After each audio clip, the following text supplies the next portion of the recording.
आज बात करेंगे हम अपचयन अभिक्रियाओं के बारे में। कल हमने बात करी थी ऑक्सीकरण अभिक्रियाओं के बारे में। अपचयन अभिक्रियाएं वे अभिक्रियाएं जिनमें ऑक्सीजन का निकलना अर्थात ऑयल, ये हमने एक ट्रिक बनाई है। ऑयल का मतलब है ऑक्सीकरण में लूज होते हैं, इलेक्ट्रॉन क्या होते हैं, लूज होते हैं। आज बात करेंगे अपचयन की।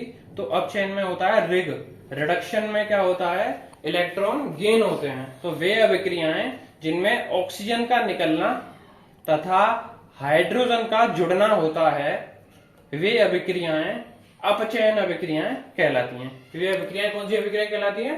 अपचयन अभिक्रियाएं कहलाती हैं। जैसे अपचयन में दूसरी एक डेफिनेशन हमने ये दी है, दूसरी डेफिनेशन इसकी दे सकते हैं अपचयन की, कि अपचयन में इलेक्ट्रॉन को ग्रहण किया जाता है। जैसे ऑक्सीकरण में हमने कहा था कि इलेक्ट्रॉन लूज करता है, वे जो इलेक्ट्रॉन लूज करते हैं वे ऑक्सीकरण कहलाता है।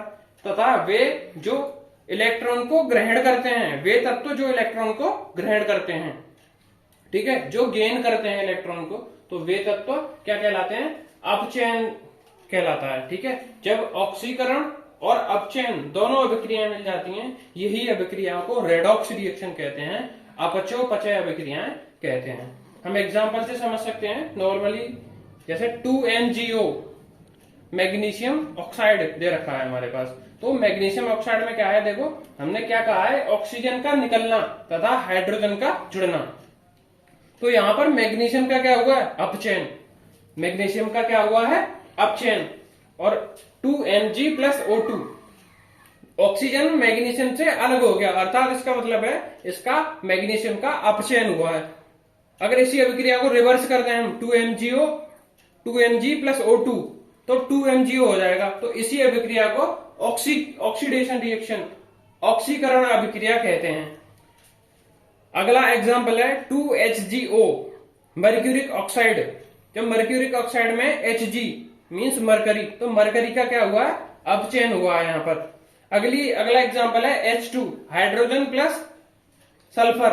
जब हाइड्रोजन सल्फर से रिएक्ट करती है तो एक गैस बनती है जिसका नाम है H2S, हाइड्रोजन सल्फाइड गैस। ठीक है, अगला एग्जांपल है, जब देखो दूसरी जो अभिक्रिया है, दूसरी जो डेफिनेशन दी है, दूसरी जो परिभाषा हमने दी है, उस परिभाषा में क्या है कि अपचयन में इलेक्ट्रॉन को ग्रहण किया जाता है। तो देखो क्लोरीन का क्या हो रहा है, नीचे Cl2+ 2 इलेक्ट्रॉन, जो इलेक्ट्रॉन को ग्रहण करता है उसमें क्या होता है? अपचयन होता है। जब क्लोरीन में 2 इलेक्ट्रॉनों को ग्रहण किया हमने तो क्या हो गया?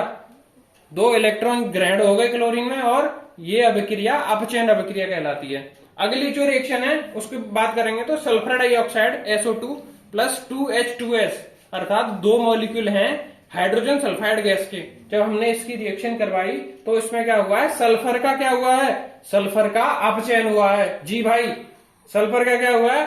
अपचयन हुआ है। जब अगला जो तत्व है वो है कॉपर। कॉपर पे 2 पॉजिटिव चार्ज दे रखा है। 2 पॉजिटिव चार्ज का मतलब है 2 इलेक्ट्रॉन की क्या है? कमी। अब हमने इसमें 2 इलेक्ट्रॉन को क्या किया? 2 इलेक्ट्रॉन को गेन किया। जैसे ही हमने 2 इलेक्ट्रॉन को कॉपर में गेन किया तो कॉपर के 2 पॉजिटिव चार्ज हैं तो नेगेटिव चार्ज से कैंसिल हो गए और ये कॉपर बच गया। इसीलिए कहते हैं कि कॉपर का क्या हुआ? अपचयन हुआ। वे तत्व जो इलेक्ट्रॉन ग्रहण करने की क्षमता रखते हैं वे अपचयन अभिक्रियाएं कहलाती हैं। अगला एग्जांपल है और अंतिम एग्जांपल है फेरिक क्लोराइड प्लस H2S। तो फेरिक जो क्लोराइड है उसको जब हम H2S हाइड्रोजन सल्फाइड से रिएक्ट कराएंगे तो फेरिक क्लोराइड और प्लस 2HCl 2 हाइड्रोक्लोरिक के अम्ल प्राप्त होंगे, प्लस सल्फर अलग हो गया। सल्फर अलग होने का मतलब है कि हाइड्रोजन जो है उसका क्या हुआ है, फेरिक्स जो है, जो लोहा है, उस लोहे का क्या हुआ है? अपचयन। तो इसमें क्या हुआ है? लोहे का अपचयन। तो एक बार रिवाइज करते हैं। अपचयन अभिक्रियाएं वे अभिक्रियाएं जिनमें ऑक्सीजन का निकलना तथा हाइड्रोजन का जुड़ना। अपचयन अभिक्रियाएं क्या कहलाती हैं? वे अभिक्रियाएं जिनमें ऑक्सीजन निकलना तथा हाइड्रोजन का जुड़ना होता है, वे अभिक्रियाएं अपचयन अभिक्रियाएं कहलाती हैं। दूसरी डेफिनेशन की बात करें तो अपचयन में इलेक्ट्रॉन को क्या किया जाता है, ग्रहण किया जाता है। इन दोनों अभिक्रियाएं जैसे हमने पिछली चैप्टर में पढ़ चुके हैं ऑक्सीकरण, तो ऑक्सीकरण वे अभिक्रियाएं हैं जिनमें ऑक्सीजन का जुड़ना तथा हाइड्रोजन का निकलना होता है।